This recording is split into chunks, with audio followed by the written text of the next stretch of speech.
Bismillahirrahmanirrahim.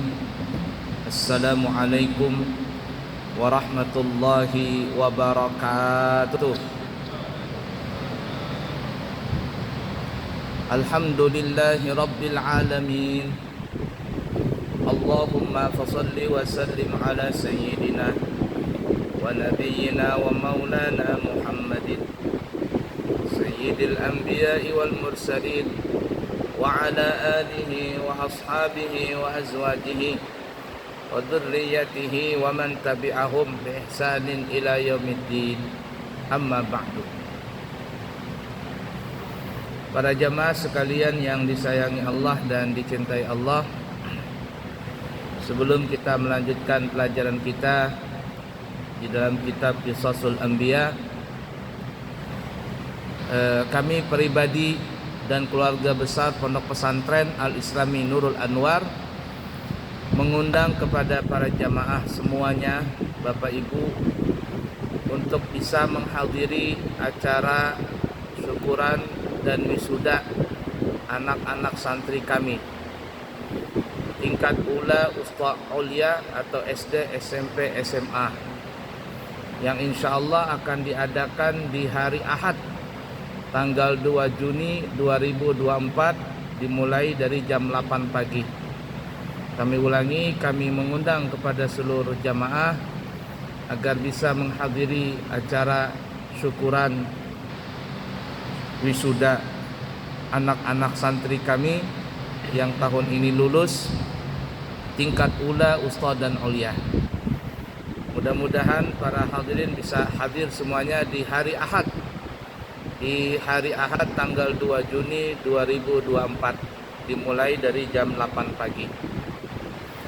Dan di dalam kesempatan itu juga, di acara itu kami membuka harga umrah spesial yang biasanya kami buka dengan harga 32 juta.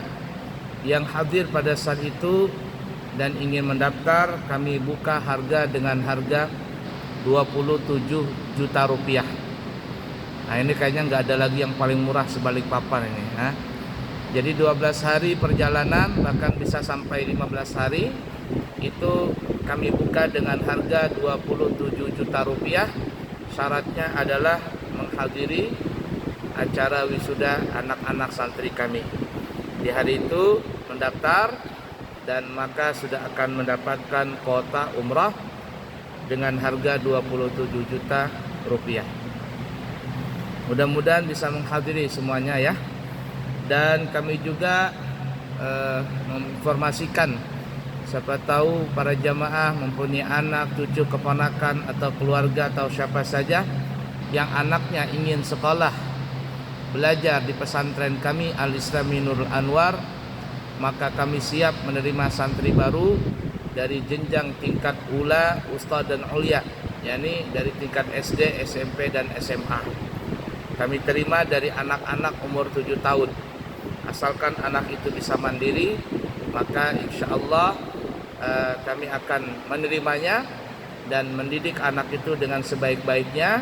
Dan dengan izin Allah, insya Allah anak-anak yang belajar di pesantren kami, asalkan dia betul-betul belajar dan lulus dengan sempurna, mereka insya Allah akan menjadi al-ulama ul-amilin, yaitu para ulama yang mengamalkan akan ilmunya.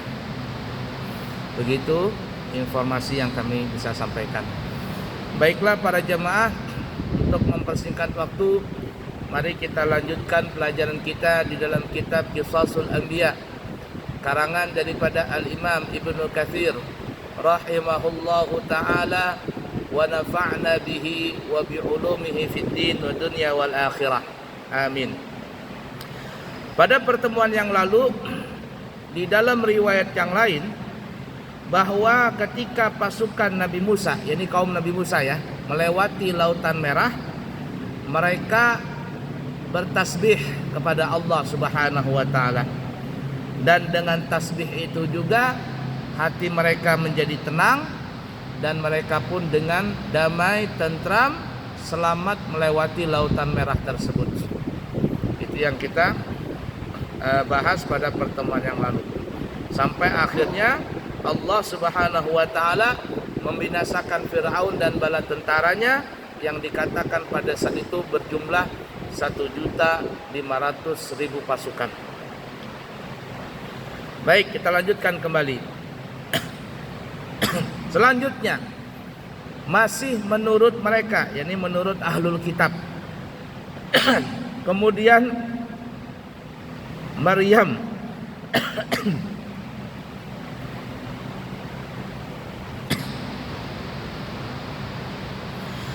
Kemudian Maryam an-Nabiyah, saudara perempuan Harun, mengambil rebana dan memukul, menabuhnya.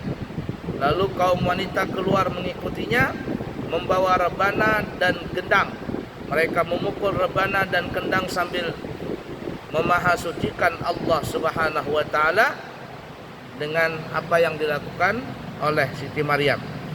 Kemudian Siti Maryam bertasbih, Maha suci Allah yang maha kuasa, yang mengalahkan pasukan musuh, juga pasukan berkuda, dan membinasakan mereka semua di dalam lautan. Jadi di dalam riwayat ini, tapi kisah Israiliyat ya, Siti Maryam pernah merayakanlah ya atas keselamatan Bani Israel. Karena Siti Maryam ini adalah keturunan dari Bani Israel. Ya, keturunan dari Bani Israel. Nah, Siti Maryam merayakan atau bergembira dengan selamatnya pasukan, dengan selamatnya kaum Bani Israel. Ini jauh ya zamannya ya, antara Nabi Musa dengan Siti Maryam jauh ya, ratusan tahun jauhnya. Jadi jangan dipikir satu zaman ini. Jadi ya bahasa kitanya membuat ihtifal tasyakuran ya. Lalu Siti Maryam menabuh rebana, kemudian begitu juga diikuti oleh perempuan-perempuan yang lain. Mereka memakai rebana, bersyukur dengan apa yang Allah telah berikan kepada kaum Bani Israel. Sambil Siti Maryam juga bertasbih memuji kepada Allah Subhanahu wa taala. Demikianlah kata Al-Imam Ibnu Katsir yang aku ketahui dari kitab-kitab mereka. Kiranya inilah yang disinyalir oleh Muhammad bin Ka'ab Al-Qurzi yang mengemukakan bahwa Maryam binti Imran, ibu Nabi Isa itu adalah saudara perempuan Harun dan Harun ya. Perempuannya Harun. Saudara perempuannya Harun. Nah, tapi ala kulli hal ini tidak sezaman ya dengan Nabi Musa alaihi salatu wassalam.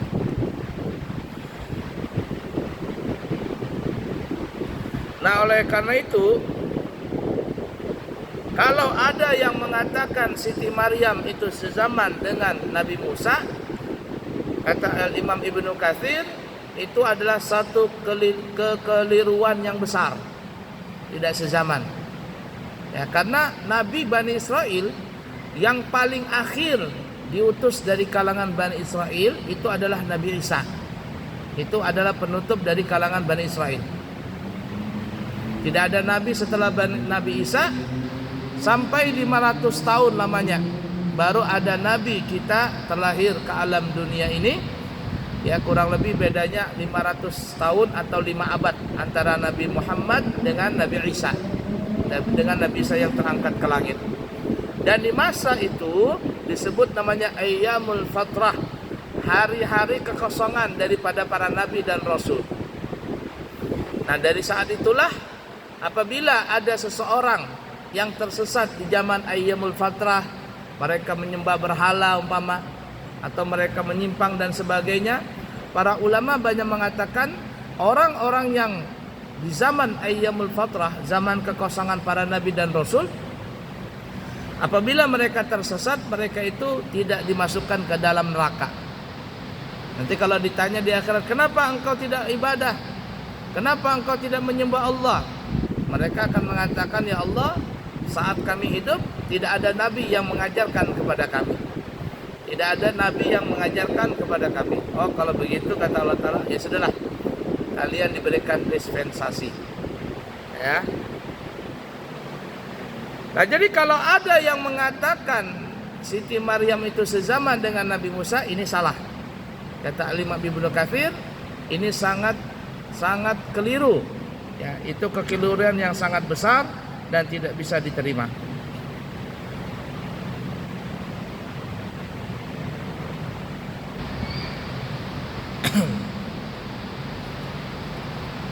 Baik.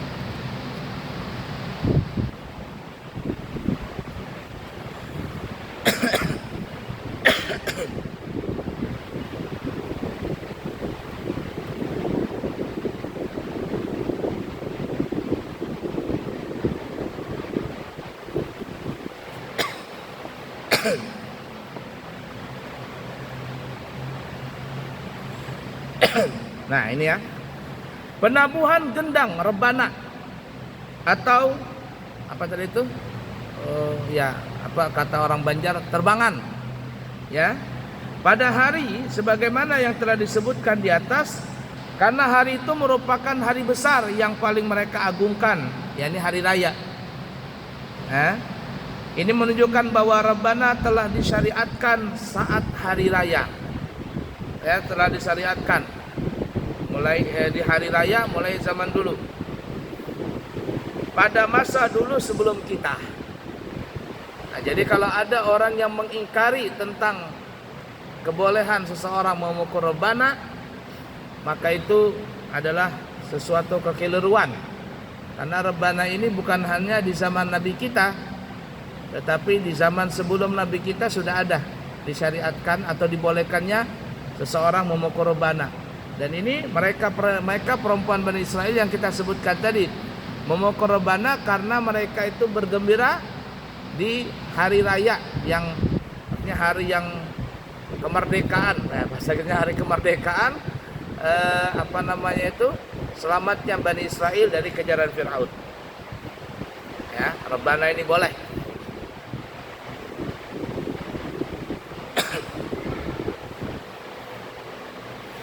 Karena adanya hadis dua wanita penyanyi dan menabur rebana di depan Siti Aisyah di hari Mina, yakni di hari raya Idul Adha, ya, masih hari yang mutasyrik. Sementara Rasulullah SAW ketika itu dalam keadaan berbaring menghadap ke dinding, membelakangi mereka.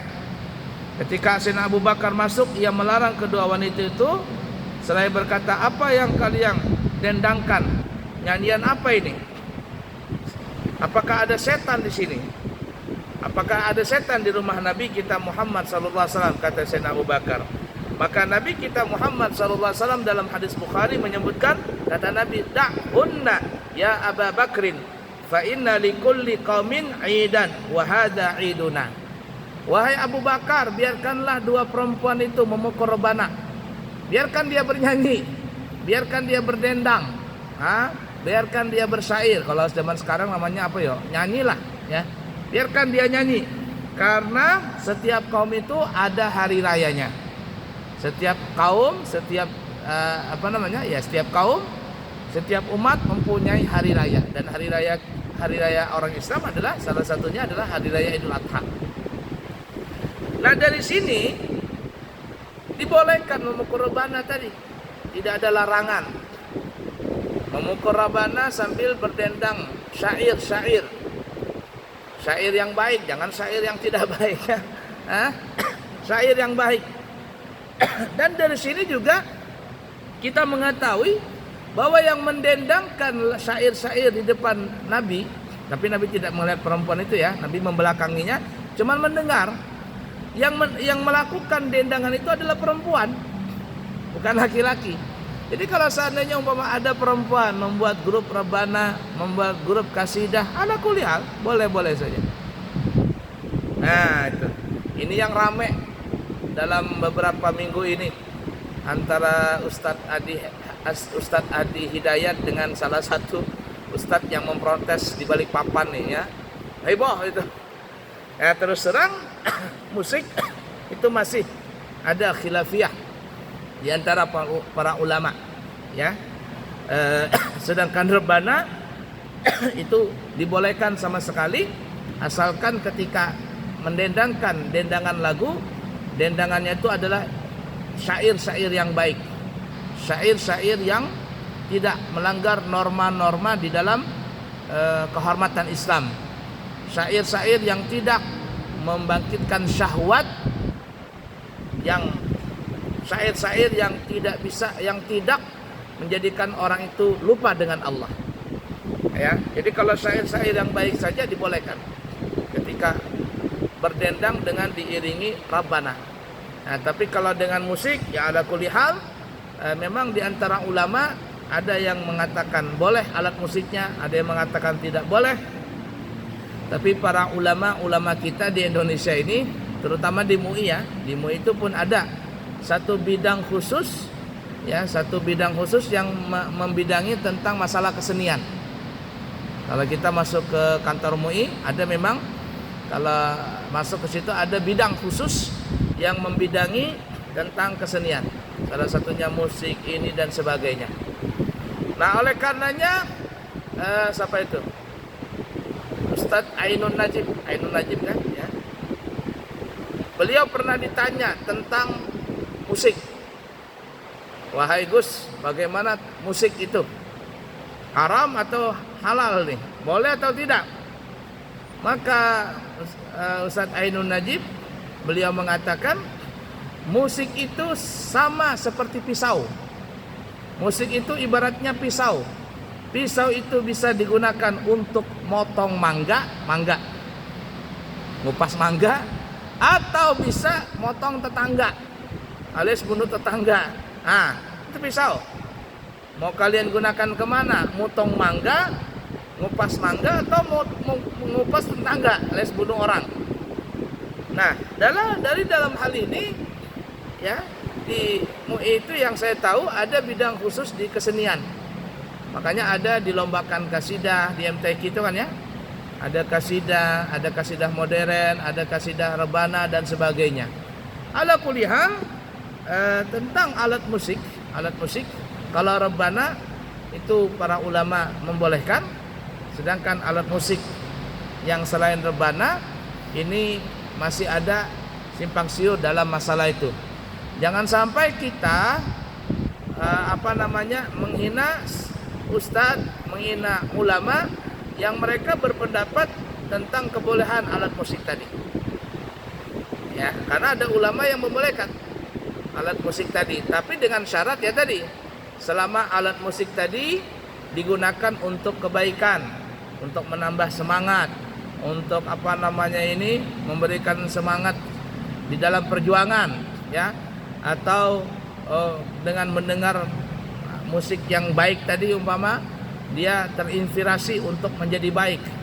Banyak sekali lagu-lagu yang dengan lagu tersebut terinspirasi orang untuk menjadi baik, yang kemarinnya mereka adalah orang yang bejat mungkin, lalu akhirnya berubah menjadi baik.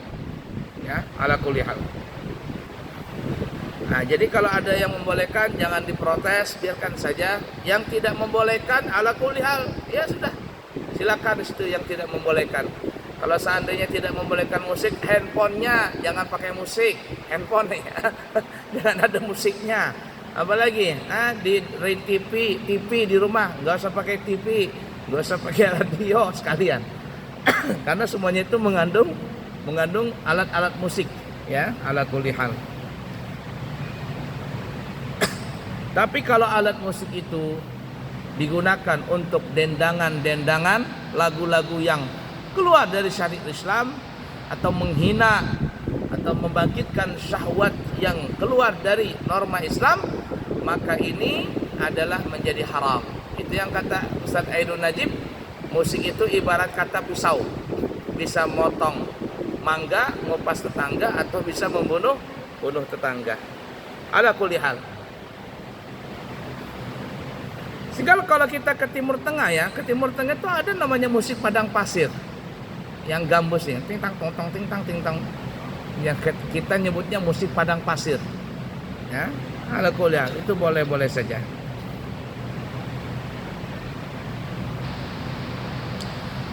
Baik kalau ya, jadi terbana tadi boleh, ya, jadi menyanyi pun juga boleh perempuan, karena dua perempuan mereka mendendangkan syair-syair di hadapan Nabi, tapi Nabi tidak melihat perempuannya, Nabi menghadap dinding. Sayyidina Abu Bakar datang, kata Sayyidina Abu Bakar, ngapain kalian di sini nyanyi-nyanyi dalam rumah Nabi? Ada setan kah ini? Sayyidina Abu Bakar ingin mengusir kedua perempuan tadi. Rasul bilang, ya Abu Bakar, da'hunna, biarkan wahai Abu Bakar. Fa inna likulli 'id, fa inna likulli qaumin 'id, wa hadza induna, wa hadza 'iduna. Hai Abu Bakar, biarkan saja. Karena setiap orang, setiap kaum itu punya hari raya, hari kegembiraan. Dan hari kegembiraan kita adalah hari ini. Ini hari Mina, karena hari Mina itu adalah wukuf mabis di Mina. Ini di tanggal di malam 11, 12 itu kalau masuk nafar sani malam 13. Masih di ayyamut tasyrik, hari-hari tasyrik. Nah, makanya kalau orang setelah wukuf di Arafah melontar Jumratul Aqabah, kemudian kalau mau langsung tawaf ifadah dan juga sa'i, kemudian tahallul, ya. Tinggal cuman mabis di mabis di Mina saja 2 malam kalau ingin nafar awal. Orang yang mabis di Muzdalifah itu cuma duduk-duduk. Pokoknya di daerah Mina duduk, ya. Di Mina maksud saya, bukan di Muzdalifah. Mabis di Mina, salah lagi nyebutnya. Mabis di Mina itu cuma duduk-duduk. Ya, terkadang jalan-jalan begitu, kalau capek jalan-jalan. Pokoknya di malam 11, 12 atau kepingin nafar tsani malam 13 itu mesti orang yang jamaah haji mesti duduk di daerah Mina tadi. Nah, di situ banyak sekali jajanan, ya. Ada ada orang jual gado-gado, bakso macam-macam. Baksonya 20 real. 20 real itu duit kita mungkin 100 ribu itu, ya. Gado-gado 100 ribu. Semuanya serba mahal di sana. Insyaallah nanti kami akan berangkat di tanggal 5, ya. Tanggal 5 Juni kami akan berangkat haji. Tanggal 5 Juni. Malam 6 kami langsung berangkat. Kembali insyaallah di tanggal 30 Juni. Jadi haji tahun ini kami, dan insyaallah mungkin mudah-mudahan tiap tahun kami juga membawa jamaah untuk berhaji. Kami buka haji itu 200, ya. Tahun ini 200 juta. Wallahu alam kalau tahun depan apakah ada kenaikan harga atau tidak, wallahu alam. Baiklah, ya. Dengan demikian, hal itu disyariatkan bagi kita pada event-event tertentu, seperti pada resepsi pernikahan, menyambut kehadiran keluarga atau tamu, dan lain-lain sebagainya. Kadang tiap hari begendangan begitu. Kalau tiap hari begendangan itu belajar, ya. Nah, ada waktunya. Ini tengah malam begendangan juga, orang hendak guring begendangan rebana, jangan juga. Jadi ada event-event tertentu. Imam Ibnu Katsir menyuruh, ya, membolehkan. Mungkin di dalam pernikahan, ya, di dalam acara akikahan, ya, atau acara selamatan ini, selamatan itu, boleh mengundang rebana, ya, atau mengundang kasidah-kasidah itu untuk menghibur para hadirat yang datang di dalam acara tersebut. Ala kulli hal. Kita lanjutkan. Mereka menuturkan bahwa ketika kaum Bani Israel berhasil melewati dan menyeberangi laut dengan selamat, mereka melanjutkan perjalanan menuju Syria. Menuju daerah Syria. Ini belum masuk ke Palestina. Dan Nabi Musa itu meninggalnya bukan di Palestina, ya. Nanti kita sebutkan semuanya ceritanya. Jadi setelah melewati dari Mesir, mereka menyeberang lautan dan mereka menuju ke daerah Syria, Damaskus, ya. Namun selama 3 hari mereka tinggal di sana tidak mendapatkan air. Oleh sebab itu berkatalah orang yang berkata, jadi ada yang berkata, lalu akhirnya mereka mendapatkan air beracun, ya. Mereka ada yang berkata, kenapa ini nggak ada air? Kita cari air, ya. Nah, ketika mereka mendapatkan air, ternyata air itu beracun. Ya, bahasa kitanya ada kimianya dan sebagainya, sehingga mereka tidak bisa meminumnya. Maka Allah menyuruh Musa mengambil sepotong kayu dan meletakkannya pada air itu, sehingga air itu berubah menjadi manis dan enak diminum. Nah, ini, ya, ini kisah Israiliyat ini. Jadi ketika mereka sampai di Syria, ada airnya beracun, ya. Lalu Allah nyuruh, ya Musa, ambil kayu, tancapkan kayu tadi di sumber itu. Maka keluarlah air yang tadi beracun berubah menjadi manis dan enak untuk diminum. Selanjutnya Allah mengajarkan beberapa kefarduan dan hal-hal sunnah serta memberi banyak wasiat kepada Nabi Musa. Ya, jadi setelah itu baru Nabi Musa mengajarkan kepada kaum Bani Israel tentang kehidupan yang baik ya. Sebagaimana Allah menyebutkan dalam Al-Qur'an, "Wajawazna bi bani Israil al-bahra fa'atau ala qaumi ya'kufuna ala asnamin lahum qalu ya Musa ij'al lana ilahan kama lahum alihah qala innakum qaumun tajhalun inna haula'i mutabarrum ma hum fihi wa batilum ma kanu ya'malun." Dan kami seberangkan Bani Israel.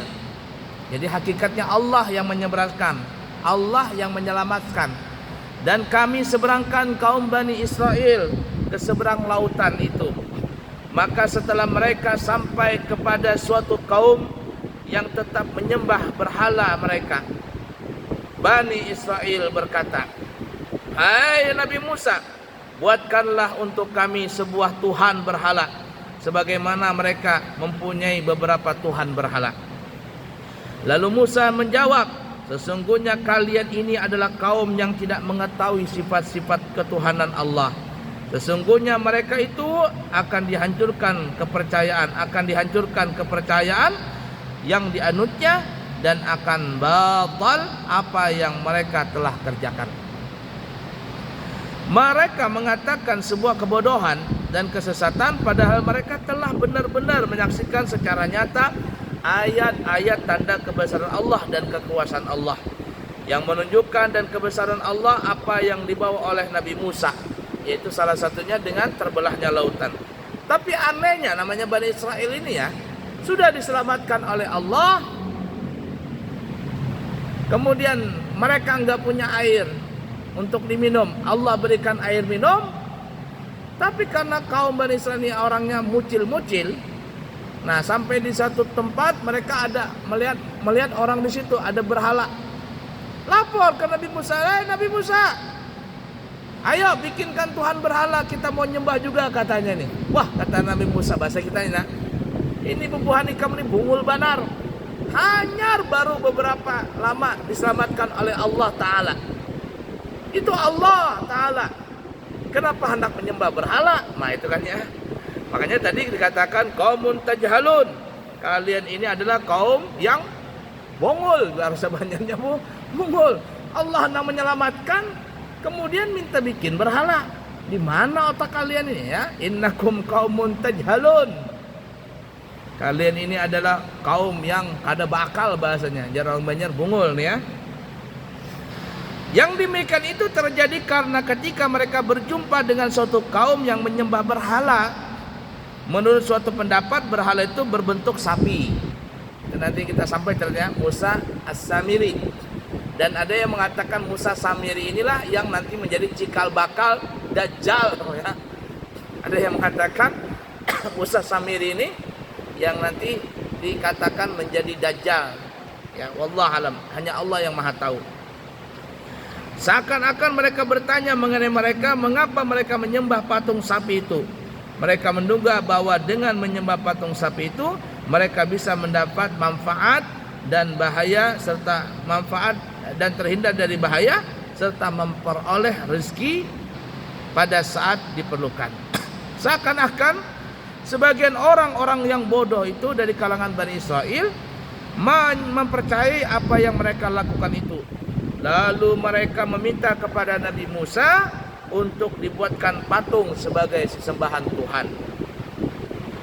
Oleh sebab itu Nabi Musa berkata, memberikan penjelasan kepada Bani Israel bahwa mereka yang mereka lakukan itu, yakni penyembahan tadi kepada patung itu adalah orang-orang yang tidak memfungsikan akal mereka dan merupakan orang-orang yang tidak mendapatkan petunjuk.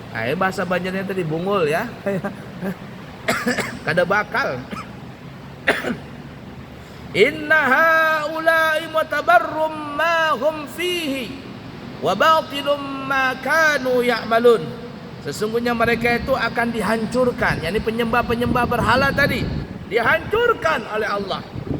Kepercayaan mereka akan dihancurkan dan apa yang dianutnya, dan semua perbuatan mereka itu batal alias sia-sia. Penyembahan mereka itu akan sia-sia. Nah, mungkin itu ya pasca Nabi Musa dan kaumnya setelah selamat dari Lautan Merah tadi. Masih panjang ya kisah Nabi Musa ini, belum nanti bertemu dengan Nabi Khidir ya. Panjang kisahnya, sangat panjang sekali. Ya, sampai nanti Nabi Musa meninggal dunia, insya Allah kita kisahkan. Nanti Musa Samiri itu bikin sapi, anak sapi terbuat dari emas. Sampai akhirnya nanti dijadikan anak sapi, lalu dia mencari telapak atau bekas kepakan sayap malaikat Jibril, diambilnya, diusapkan ke mulut anak sapi tadi. Nah, katanya tadi, anak sapi tadi. Padahal emas nih. Nah, lalu Musa Samiri membuat provokator. Ngapain Nabi Musa jalan-jalan ke sana, ke Gunung Tursina? Tuhannya itu ini nah. Akhirnya nang Bani Israel, nang bungul-bungul ini menyembah anak sapi tadi. Makanya ada sebagian agama kan ya, Tuhan mereka itu ya salah satunya ya sapi itu. Sapi. Sampai bukan hanya disembah sapi tadi, kamihnya, tahinya dimandikan, dikasihkan ke awaknya. Berkah katanya. Berkah dari mana sapi tadi? Ya, ini yang kena kena imbas daripada Musa Samiri yang membuat anak sapi itu. Bagaimana ceritanya? Insya Allah kita akan lanjut di kesempatan yang akan datang. Ya, semoga diberkahi oleh Allah. Sekali lagi kami undang semua jamaah untuk bisa menghadiri acara wisuda anak santri kami di hari Ahad tanggal 2 Juni 2024. Mudah-mudahan semuanya bisa berhadir dan insya Allah Allah berkahi semuanya. Yang baik dari Allah, yang buruk dari pribadi, minta maaf, minta ampun. Subhanakallahumma wa bihamdika asyhadu an la ilaha illa anta astaghfiruka wa atubu ilaih. Wa akhiru kalam, wassalamu alaikum warahmatullahi wabarakatuh.